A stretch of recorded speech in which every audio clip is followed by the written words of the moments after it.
Então, gente, boa tarde. Nessa unidade, nós demos início ao nosso assunto das plantas, né? E já fechamos esse assunto na nossa aula passada de ciências. Então, essa aula de hoje, nós vamos fazer mais uma revisão, certo? Sobre tudo que a gente já viu em relação às plantas. Aí eu preparei um videozinho para que vocês possam ver, um vídeo animado bem legal, bem interessante.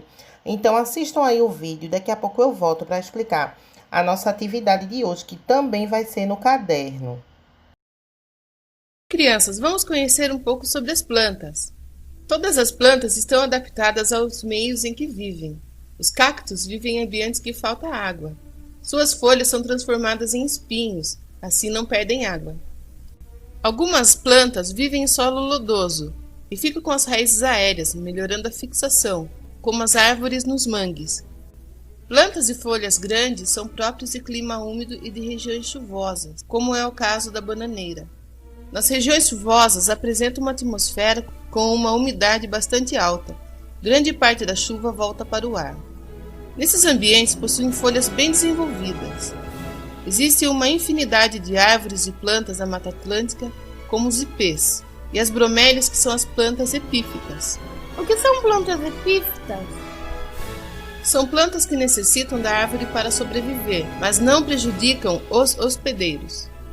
Quando as plantas prejudicam os hospedeiros, elas são chamadas de parasitas, né? Muito bem, Florestan. As plantas obtêm a sua energia através da fotossíntese. A fotossíntese é um dos mais importantes fenômenos da biologia e tem importância não só para as plantas, mas também para todos os seres vivos. Com água e energia solar, as plantas retiram constantemente dióxido de carbono e devolvem oxigênio livre, garantindo a nossa respiração. Vejam essa experiência. Coloque uma folha num copo com álcool e em pouco tempo vocês vão ver que toda a cor da folha sairá no álcool. Essa é a clorofila das folhas. Cultivar uma planta sem conhecer o seu corpo é o mesmo que tentar chegar a algum lugar sem conhecer o caminho. Pode dar certo ou não. A planta ser viva assim como o homem, a planta é dividida em partes, com funções definidas, que devem ser muito bem cuidadas. A planta é composta de raiz, caule, folha, flor, fruto e semente.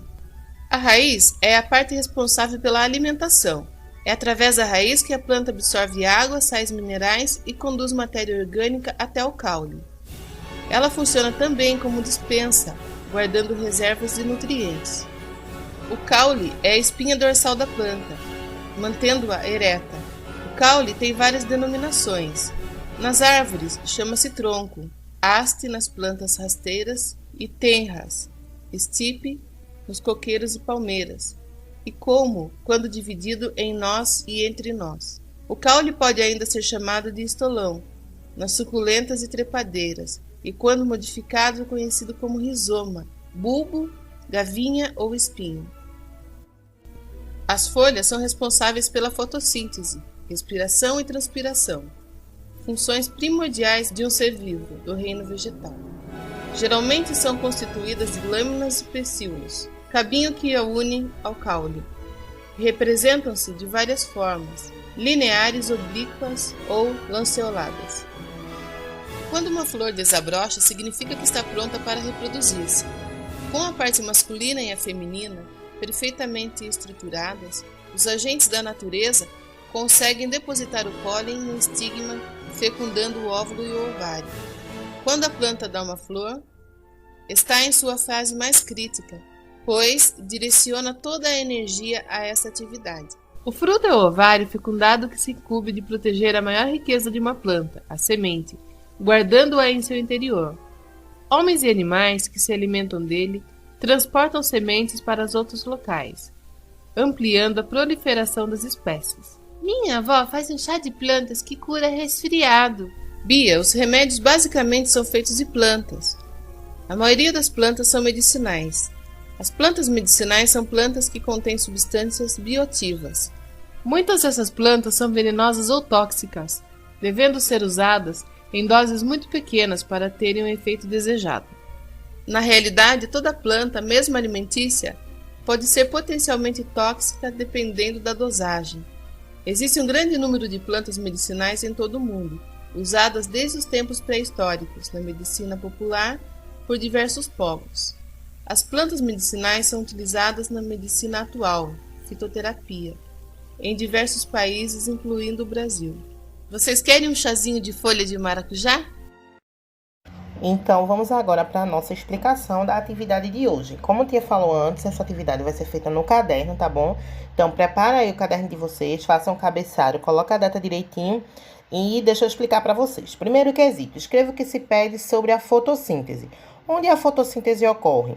Qual é a substância que precisa para que a fotossíntese aconteça? E qual é o resultado desse processo? Qual é o resultado da fotossíntese? Segundo quesito, o que é necessário para a sobrevivência dos vegetais? Aí você vai escrever aí tudo que o vegetal precisa para sobreviver. Terceiro, você vai pesquisar em revistas ou na internet e desenhar as fases do desenvolvimento dos vegetais e classificá-los. Então, você vai desenhar quais são, não vou dizer aqui que eu não vou dar a resposta, né? Mas ela tem fases. Acontece isso, depois isso, depois isso, depois aquilo. Você vai desenhar e escrever embaixo as fases do desenvolvimento das plantas. No quarto quesito, você vai escrever o que você compreendeu sobre a forma como as plantas se relacionam com o ambiente. O que você entendeu a respeito disso? Você vai colocar aí nesse quarto quesito. No quinto quesito, você vai citar exemplos de como as plantas se relacionam com o ambiente. No sexto, você vai explicar o que são plantas terrestres, plantas epífitas e plantas aquáticas, tá certo? Uma boa atividade para vocês. Um excelente final de semana, um beijo no coração de cada um de vocês e até segunda-feira com a nossa aula de português, tá certo? Mais tarde, lá para as 5 horas, eu coloco o gabarito da nossa atividade de hoje, ok? Beijo!